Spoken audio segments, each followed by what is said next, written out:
Lalu apa hikmahnya? Sebelum perjumpaan dia dengan Allah, Allah ingin membersihkan hati Sayyidina wa Maulana Muhammad sallallahu alaihi wasallam dari segala ketergantungan kepada makhluk. Selama ini Nabi Muhammad bergantung kepada pamannya Abu Thalib. Abu Thalib diambil oleh Allah. Setelah itu Nabi punya tempat bergantung, berlindung di bawah istrinya Siti Khadijah, yang telah menemani perjalanan dakwahnya, yang telah menghabiskan harta kekayaannya demi untuk perjuangan dakwah Rasulullah. Maka itu tempat dia berlindung terakhir kalinya, itu pun diambil oleh Allah. Tujuan Allah apa? Ternyata Allah ingin membersihkan hati Nabi Muhammad dari segala ketergantungan kepada seluruh makhluk dan manusia. Allah Maha Cemburu. Dia tak mau Nabi Muhammad bergantung dan berharap kepada siapapun kecuali hanya kepada Allah Subhanahu wa taala. Akhirnya tempat bergantung itu pun patah, diambil oleh Allah Subhanahu wa taala.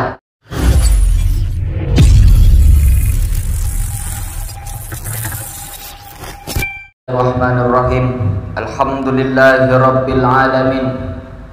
Wassalatu wassalamu ala Rasulillah Sayyidina wa Maulana Muhammad ibn Abdullah wa ala alihi wa sahbihi wa man tabi'ahu wa mawala. Ashhadu an la ilaha illallah wahdahu la syarikalah wa ashhadu anna Muhammadan abduhu wa rasuluhu la nabiyya ba'dah. Allahumma salli wa sallim ala Sayyidina Muhammad wa ala ali Sayyidina Muhammad. Qala Allah Ta'ala fil Qur'anil Azim wa huwa asdaqul qa'ilin. A'udzu billahi minasy syaithanir rajim. Ya ayyuhallazina amanu taqullaha haqqa tuqatih wa la tamutunna illa wa antum muslimun. Wa qala ta'ala fi ayatil ukhra. Ya ayyuhallazina amanu taqullaha wa qulu qawlan sadida yuslih lakum a'malakum wa yaghfir lakum dzunubakum wa may yuti'illaha wa rasulahu faqad faza fawzan 'azima. Ibadallah, usikum wa nafsi bi taqwallah wa ta'atihi faqad fazal muttaqun. Hadirin sidang jemaah Jumat yang dimuliakan Allah Subhanahu wa taala. Hari ini kita berada tepat pada tanggal 26 Rajab.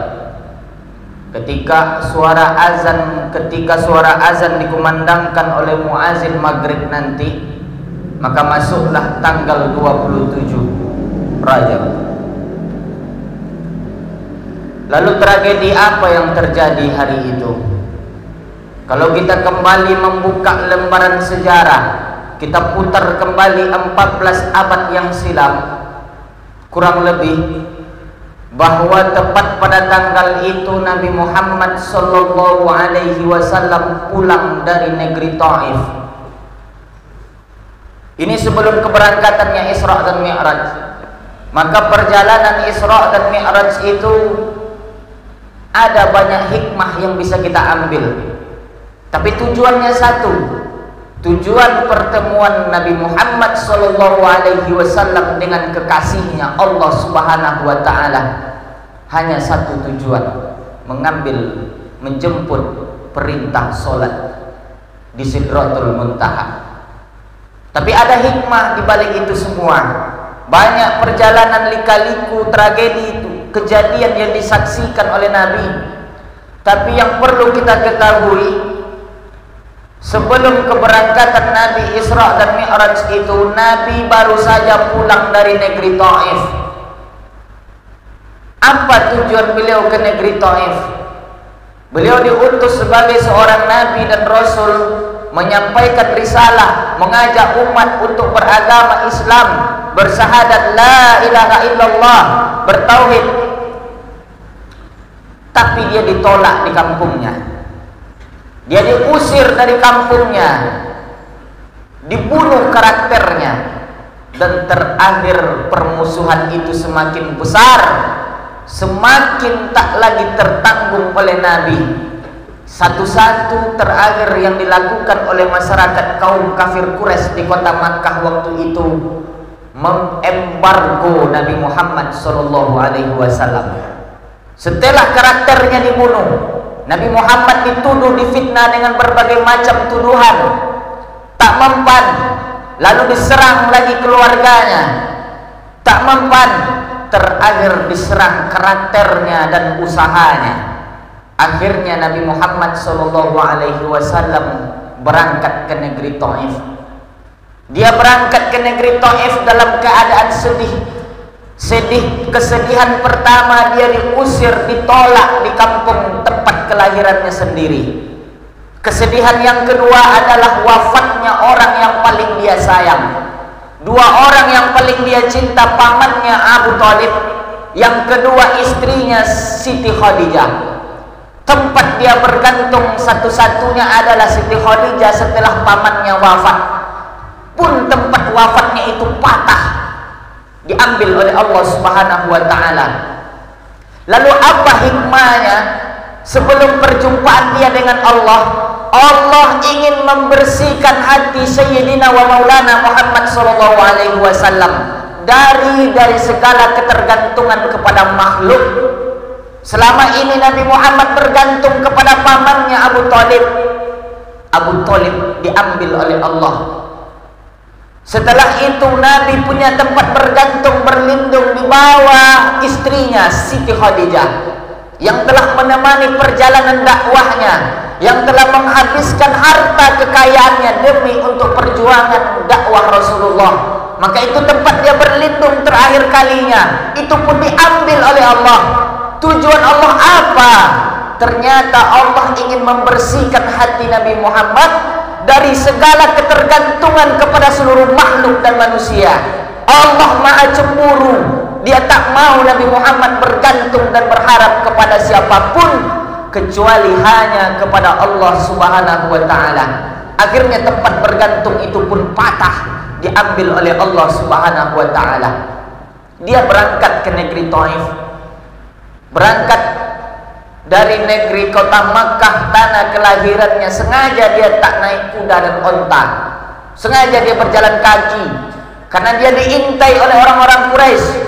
Takut kalau dia berkuda akan ditandai oleh orang Quraisy, akan dijemput dan dibunuh karena melarikan diri dari kota Makkah. Karena posisi dia di saat itu sedang diembargo, diperhatikan, dimata-matai oleh orang-orang kafir. Akhirnya dia berjalan kaki 40 km perjalanan dari kota Makkah menuju ke negeri Taif. Sampai di negeri Taif, tujuan utamanya menyampaikan pesan agama ini, berdakwah kepada saudaranya. Karena negeri Taif ini asal turun keturunan ayahnya. Dia berharap pulang ke kampung ayahnya ini akan disambut dengan tola'al badru alaina. Dia pulang ke kampung halaman ayahnya, dia disambut dengan ahlan wa sahlan. Ahlan, selamat datang. Sahlan, akan mudah segala urusan. Ahlan, keluarga. Sahlan, mudah.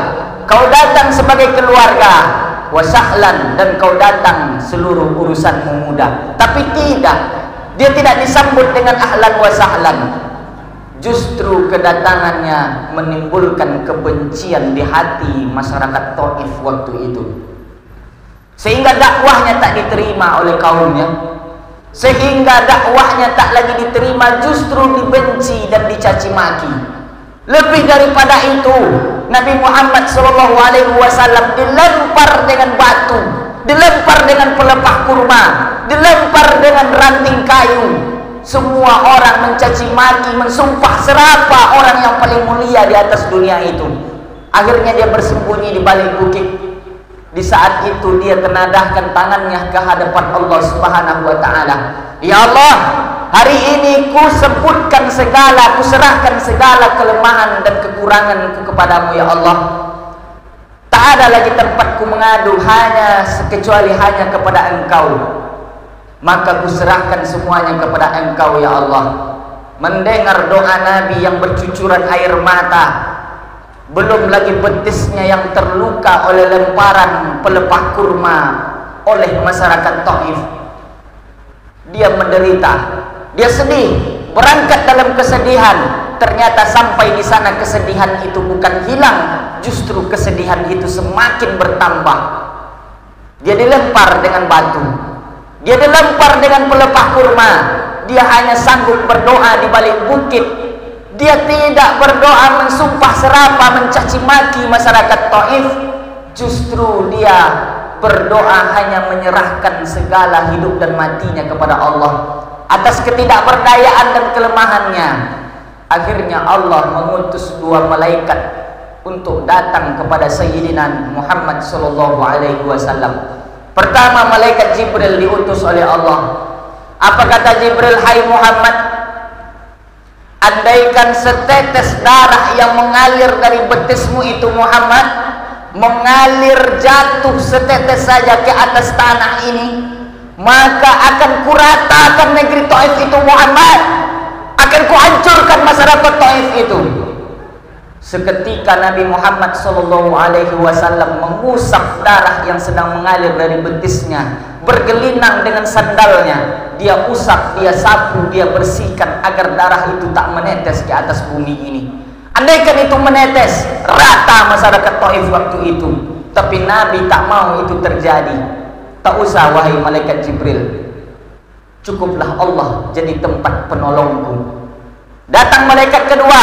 Setelah Jibril menawarkan, mengancam sebegitu rupa, datang malaikat kedua namanya Malakul Jibal, malaikat penjaga gunung-gunung, menawarkan kepada Muhammad, hai Muhammad, kau tunjuk mana bukit yang paling tinggi di atas dunia ini, akan kucampakkan dan akan kulemparkan ke atas negeri Taif itu Muhammad.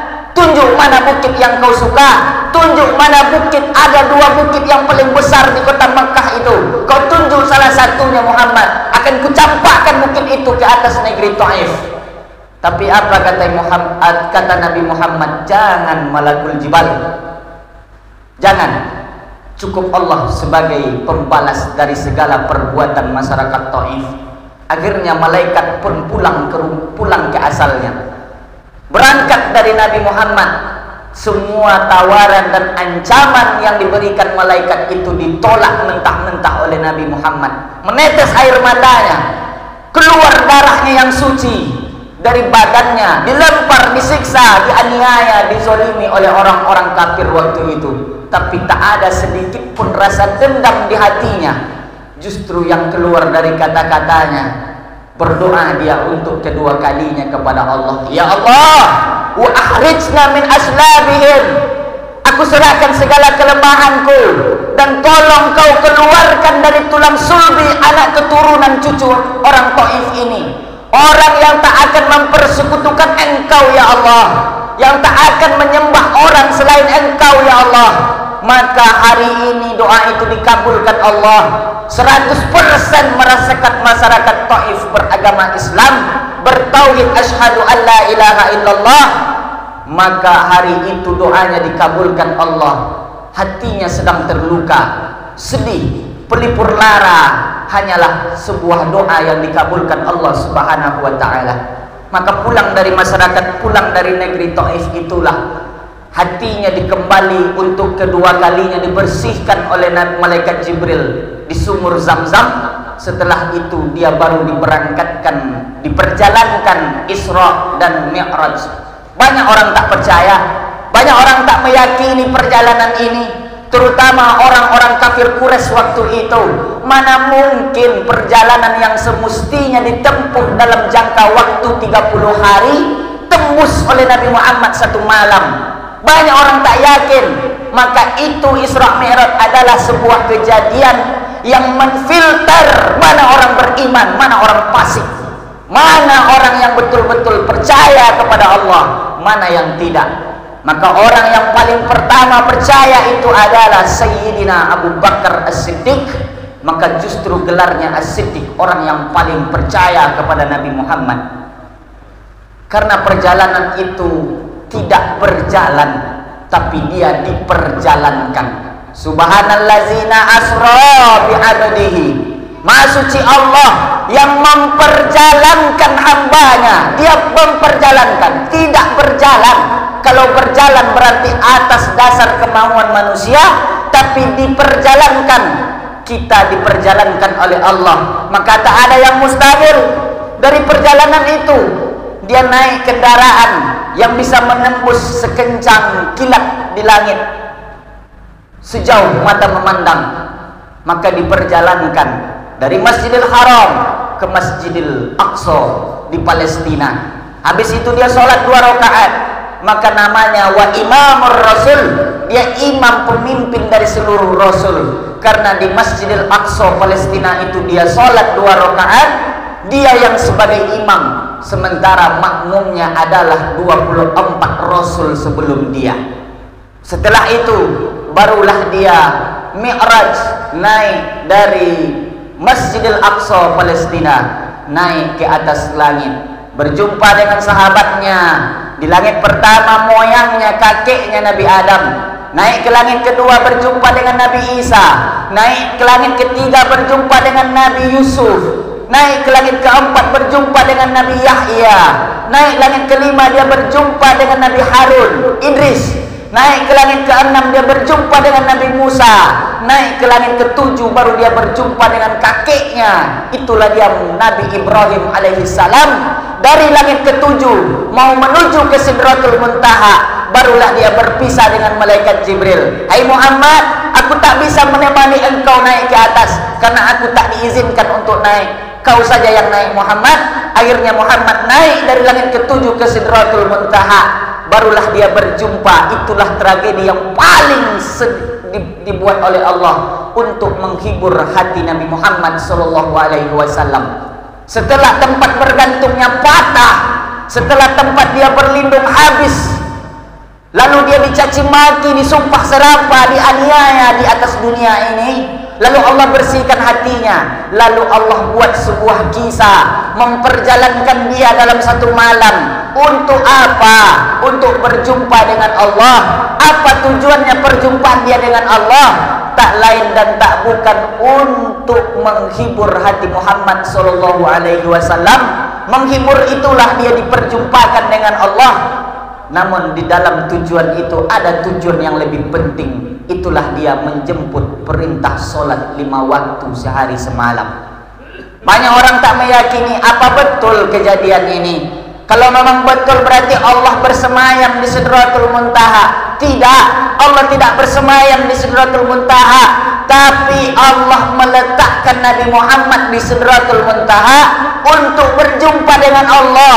Allah itu tidak bertempat, Allah itu tidak memakan tempat, dia ada di mana-mana, lebih dekat dari kuku dan daging kita. Itulah jarak Allah dengan setiap seluruh manusia.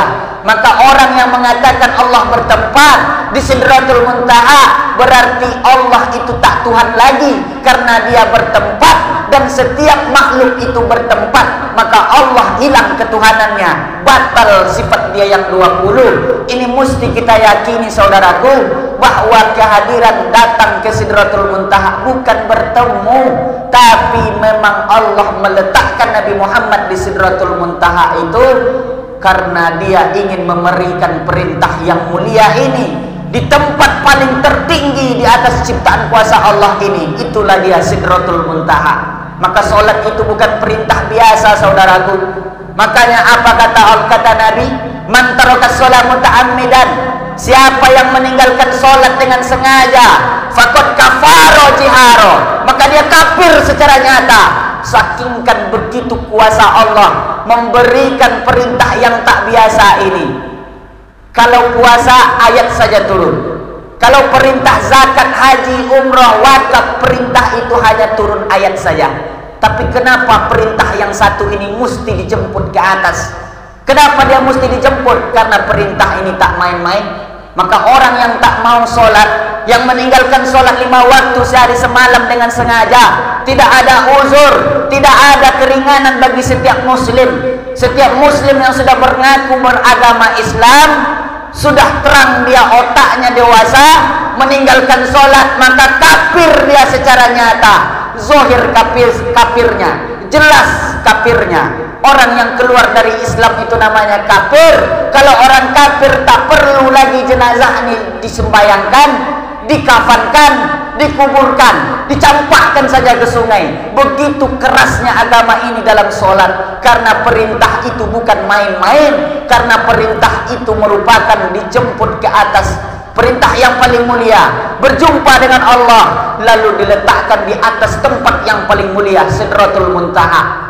Maka inilah tujuan inti daripada Isra dan Mi'raj itu sebenarnya. Hari ini kita merayakan Isra dan Mi'raj.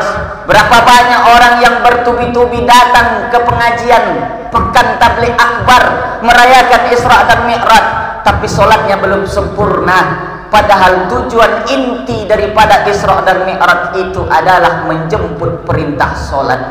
Maka inilah pesan khotib pada Jumat ini, bahwa kalau memang betul mencintai Nabi, memang betul beragama Islam, pahamilah bahwa intisari dari Isra dan Mi'raj itu adalah memelihara sholat 5 waktu sehari semalam. Karena perintah itu terjadi ketika perjalanan Isra dan Mi'raj Nabi Muhammad sallallahu alaihi wasallam. Mudah-mudahan kita yang hadir pada Jumat kali ini, pada hari ini, Allah berikan keistiqomahan di dalam hati supaya kita tetap teguh memegang perintah ini. Jangan pernah meninggalkan sholat dalam keadaan apapun. Nabi hampir mati, sakit, tak sanggup lagi berjamaah, dia pun tetap sholat. Padahal dia al-maksum, padahal dia kekasih Allah, dia sudah dijamin masuk surga, tapi sholatnya tak pernah ditinggalkan. Bahkan sebelum detik-detik dia wafat menghadap Allah subhanahu wa ta'ala. Hari ini kita lengkap, punya kesehatan, punya umur yang panjang, punya badan yang sempurna, tapi kenapa sholat ini masih jarang kita lakukan? Ingat saudaraku, sholat ini tidak perintah bermain-main, tidak perintah biasa. Justru sholat ini adalah perintah yang sangat luar biasa. Mau sholat mau tidak terserah, yang penting akibatnya akan kita pertanggungjawabkan di hadapan Allah subhanahu wa ta'ala di akhirat kelak. Barakallahu li wa lakum fil Qur'anil azim, wa nafa'ani minal ayati wa zikril hakim. Fataqabbala minni wa minkum tilawatahu innahu wa huwal ghafurur rahim.